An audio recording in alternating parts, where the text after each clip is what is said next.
Hello and welcome back to Total Organic Chemistry. This video we're going to be going through a little bit of thermodynamics and kinetics as a review from general chemistry.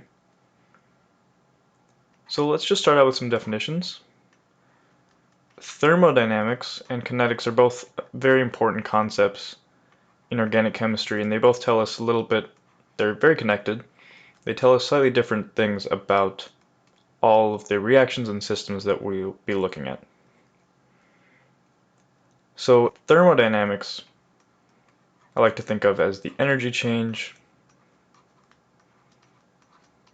from reactants to products.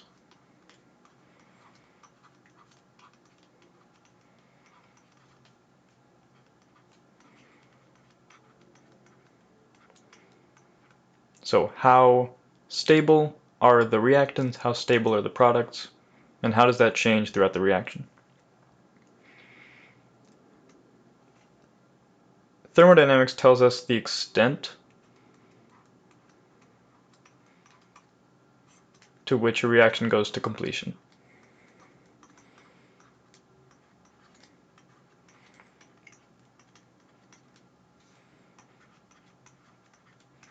And that's going to become very important when we start to look at equilibrium, how reactions compete,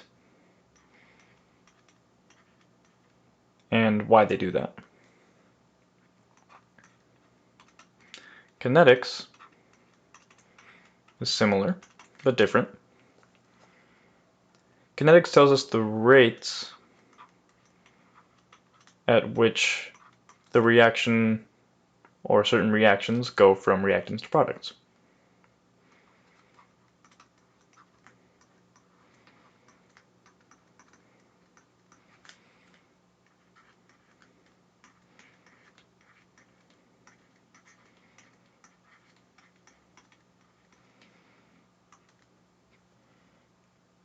So the change in concentrations, let's say the speed of the changes in concentration. How fast does a reaction go?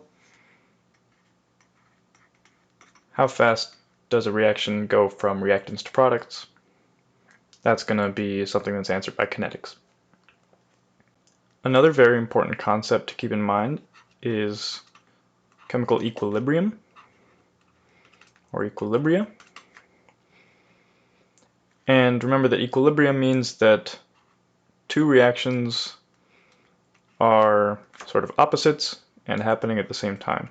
So if we have some set of compounds A plus B reacting to form C plus D, and this equilibrium arrow tells us that C plus D is also reacting to form A plus B. And those reactions are happening at the same time. So equilibrium can tell us a lot of things, because a lot of reactions in organic chemistry are equilibrium based. They don't necessarily go all the way to completion, but we can change certain aspects to see how those reactions, how far we can push them to completion or vice versa. So we can draw an equilibrium expression, which remember is going to be concentration of C times the concentration of D divided by the concentration of A times the concentration of B. And this tells us the ratio of products to reactants, and that's going to be very useful, and we will talk about these a lot. If K is much greater than 1, so if there are a lot more products,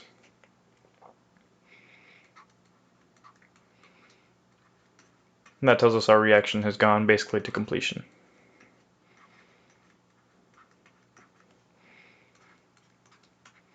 K is much less than 1, we have lots of reactants, and the reaction hasn't really occurred, hasn't gone very far to completion. Reactants.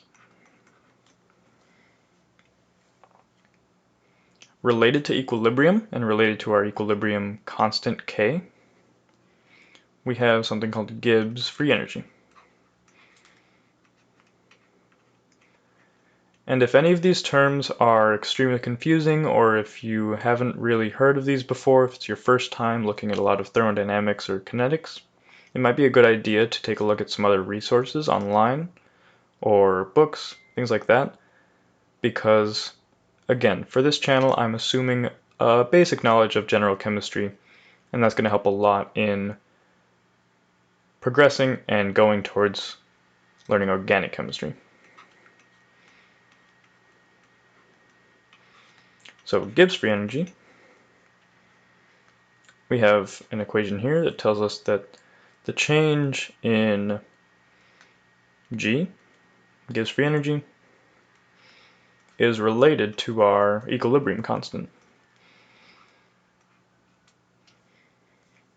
And again, these equations are not incredibly important to memorize in organic chemistry.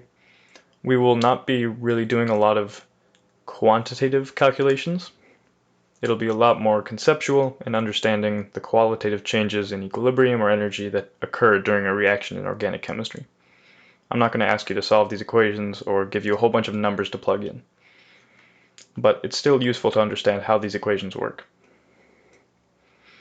So our Gibbs free energy is minus the gas constant R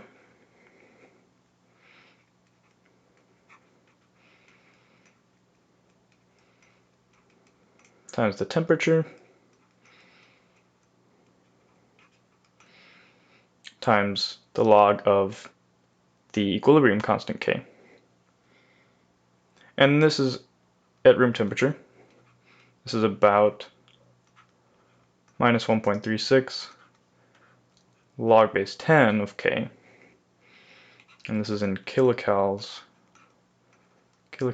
per mole.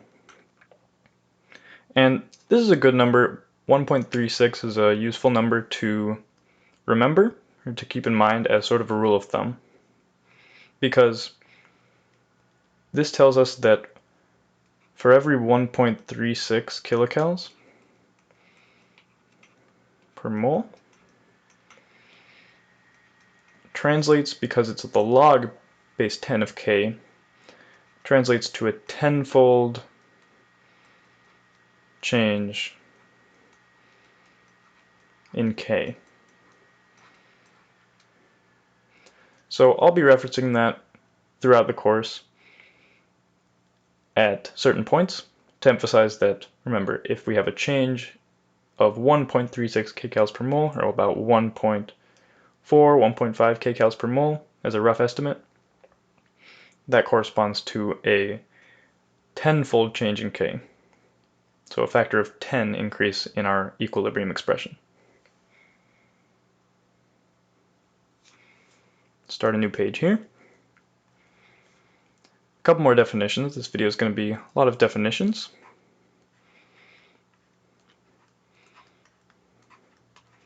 But keep in mind, this is a review video, and a lot of these concepts we will be using in the future. I'm not going to quiz you or anything on these definitions. It is useful to know them. So we have a couple things called, one thing is called enthalpy, and that's sort of our heat content of a system.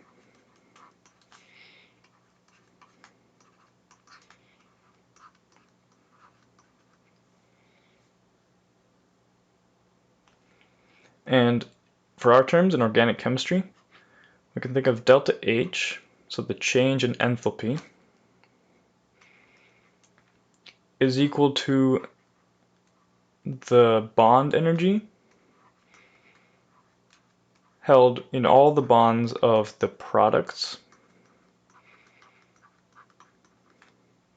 minus the bond energy held in all of the molecules of the reactants.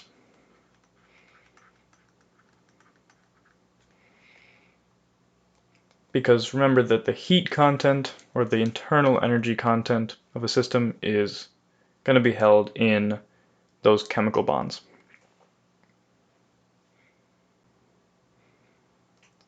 So if the bond energies of your products are very high, that means that those bonds are not very energetically favorable. Remember that more stable things are lower in energy. So if the product's bond energies are very high, we're going to end up with a positive delta H. And we call that endothermic.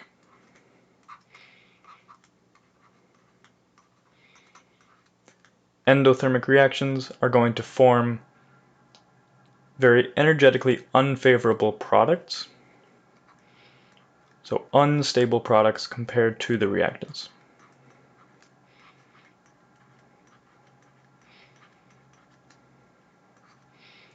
That means we have to put energy into the system in order to get those reactions to go.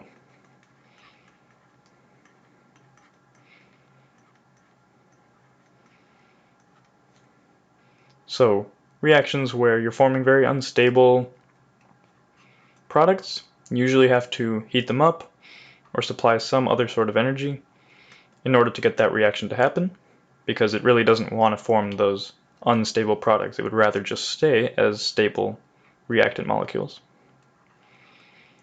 If delta H is less than 0, so that means if you have very high energy reactants, very unstable reactants, and much more stable products, we call that exothermic.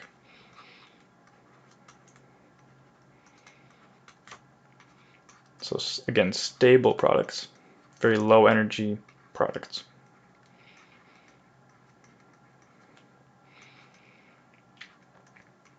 That means that the energy, usually in the form of heat, is going to come out of the system.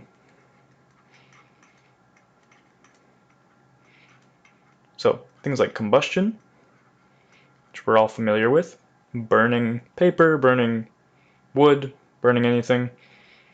You start with very complex molecules like sugars that exist in wood or paper, or fuel, for example gasoline or something like that. Those molecules are going to be much more complex, less stable, and you end up with very stable molecules like carbon dioxide or water. Very simple. Those are going to be exothermic reactions.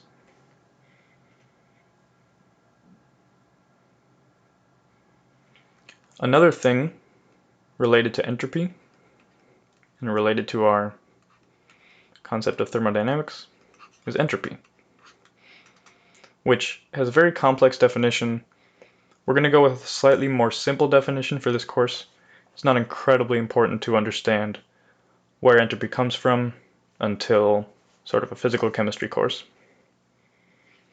But we're going to define it as sort of the energy dispersal of a system. A lot of times it's referred to as the disorder of a system. I don't really like that definition. I think it's oversimplified and it brings a lot of misconceptions with it. So we're going to say it's the energy dispersal of certain systems. So a couple things contribute to that energy dispersal. One of them is the amount of molecules.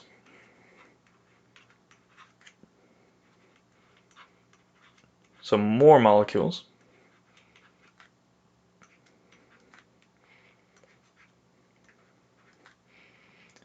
so our delta S, the change in entropy, because we've already used E to mean energy, so usually S is used for entropy. S is going to increase, so the change in S, delta S, is going to be greater than 0.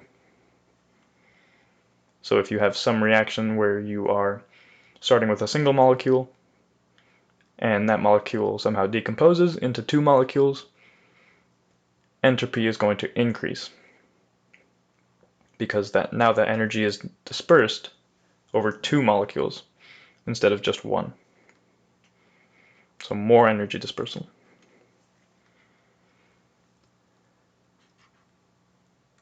we can also think about different phases. So this is going to be just S. So the entropy of a gas is generally greater than the entropy of a liquid, which is generally greater than the entropy of a solid. So if you have some reaction where, for example, boiling water, you start with liquid water that is lower in entropy, and you're turning that water into a gas phase, which is higher in entropy because now those molecules, instead of all sitting in your pot, are now all across the entire room. They've boiled into gaseous water, water vapor. So that's going to be also an increase in entropy. Entropy always likes to increase.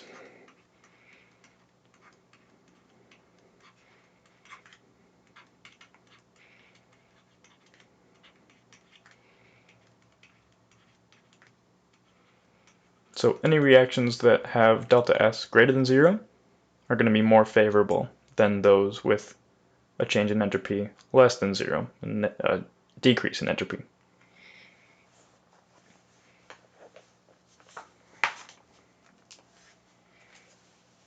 Start another page.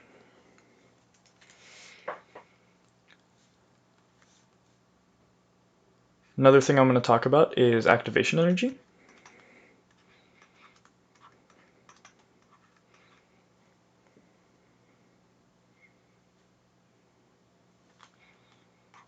And activation energy is the energy that's necessary for a reaction to occur in the first place. So we are switching over to a little bit about kinetics right now.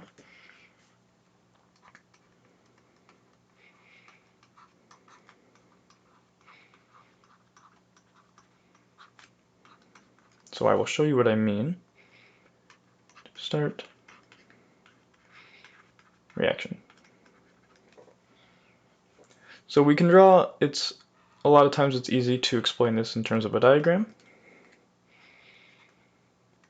We have energy on the y-axis here, and then we're going to call the x-axis the reaction coordinate, which is a fancy way of saying how far has the reaction progressed. So if we have some reaction A plus B, now let's do this simpler. A going to B, some reactant going to some product. And say this reaction is exothermic.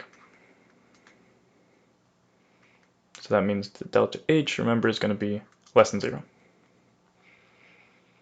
So that means if it's exothermic, we're going to start with relatively unstable reactant A, so it's going to be high in energy, and relatively stable product B, lower in energy. And this is our delta H here. But in order to get to B, we have to supply a little bit of energy to start with. Let's draw that a little bit better.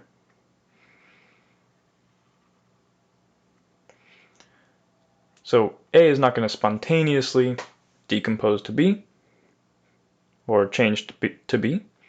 We're going to have to put a little bit of energy in to break those bonds and start the reaction going. So this here, this distance, is our activation energy, E sub A. And up here, at the top, we have our transition state. And that's a very high energy complex that's formed when we have bonds partially breaking, partially forming. You have a very unstable transition state that's going to go straight to B, to the products.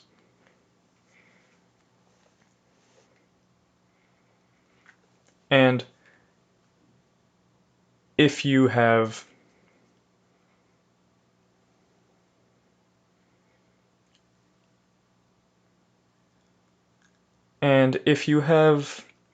remembered any discussion on catalysis on chemical catalysts from previous chemistry courses. You might remember that if you add a catalyst to this reaction, it's going to make the reaction occur faster. And how does it do that? It's actually going to offer a different pathway for the reaction that lowers the activation energy. So we end up with the same products, but we're going to have a lower activation energy because of that different pathway. So because the activation energy is decreased, we get a faster reaction because you need to supply less energy to start it up.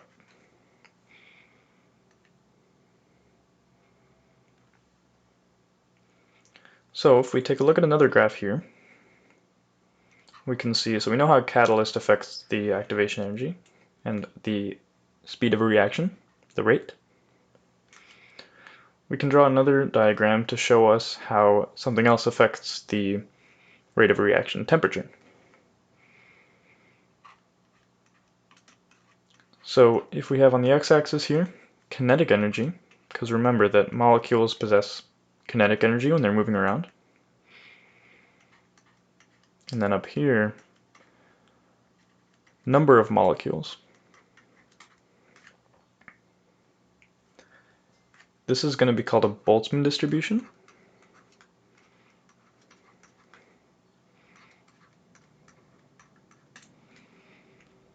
And it's going to look a little bit like this.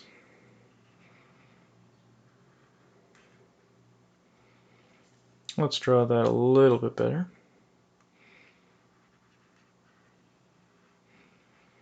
There we go. So we have a lot of molecules here that have relatively low kinetic energy, but some molecules exist up here with higher kinetic energy. Let's say there's some barrier. It's going to be our activation energy. So any molecules that possess this energy or greater are going to be able to react. So that's great. We have a small portion of molecules that will be more energetic than the activation energy, so they'll be able to participate in this reaction from A to B. What happens if we increase the temperature? Now we're going to have a slightly different curve that'll look maybe like this. It gets a little bit flatter and, most importantly, much longer.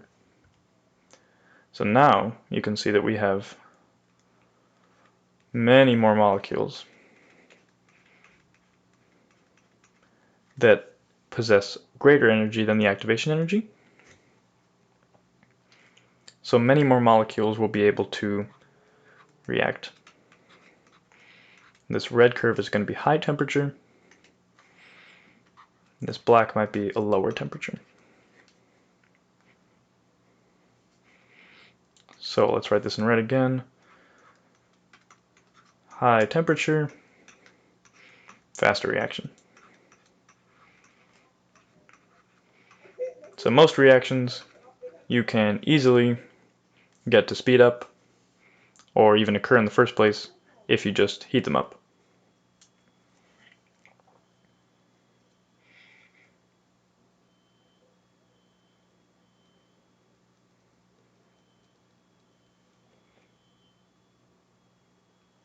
The last thing I want to talk about is a little bit on rate laws. And I'm not going to go into a lot of detail on rate laws because we won't be dealing with them to the extent you might in a general chemistry course doing all the calculations, and it's going to be a more conceptual approach. So if you have some rate determining step of a reaction, A going to B, we're going to say that this determines the rate of our reaction. So the reaction itself might be many steps. Remember that reactions usually don't occur in just a single step. There might be many. But one of those steps will be the slowest and therefore determining the rate, It'll be sort of a bottleneck of the reaction. So if we have a rate determining step, just a single molecule A going to B, this will be first order, because we have a single molecule reacting. And we can write a rate law where our rate is equal to some constant, the rate constant, little k, times just the concentration of A. And because we have just a single, remember the exponent here is 1, so that's going to be first order. And we can also call that unimolecular. And this will be an important topic a little bit later in the course. What if we have A plus B going to C? Well, you can imagine second order.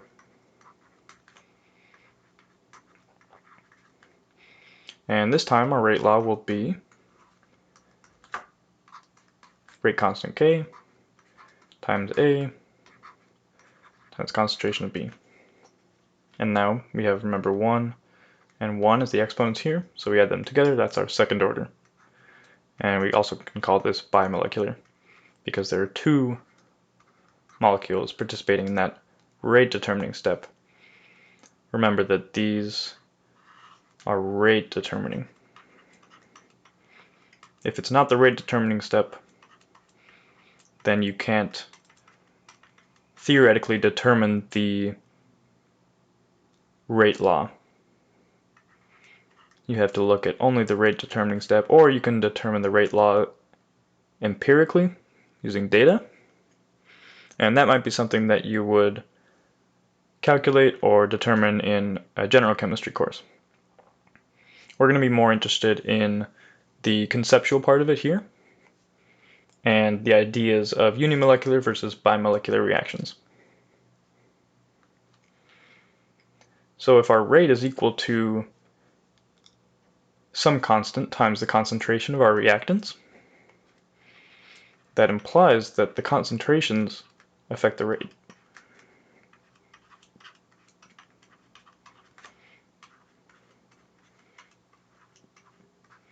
So if you react superdilute, for example, acid and base, if you mix a little bit of acid, a little bit of base, but you have, say, gallons and gallons of water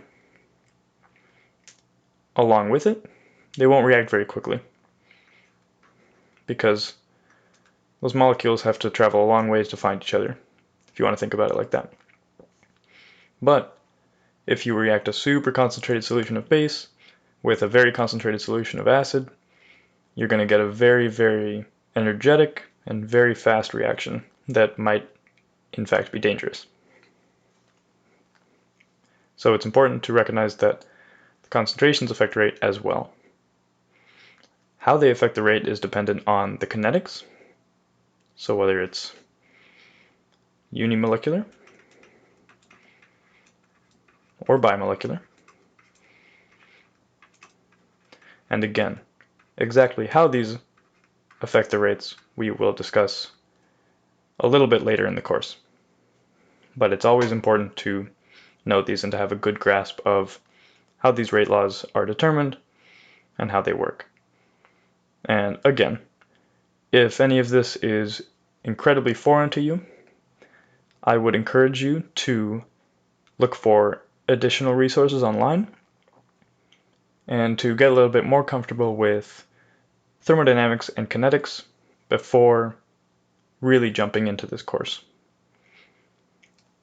But with that, that wraps up my discussion on thermodynamics and kinetics, a little bit of review of general chemistry. Please feel free to subscribe to my channel, and take a look at my Patreon at patreon.com/totalorganicchemistry. I'll leave that link in the description. It really helps us continue to create content for you and keep these videos going. Also, join me next time for a little bit of discussion on acid and base theory, which will be absolutely integral to our discussion of organic chemistry in the future.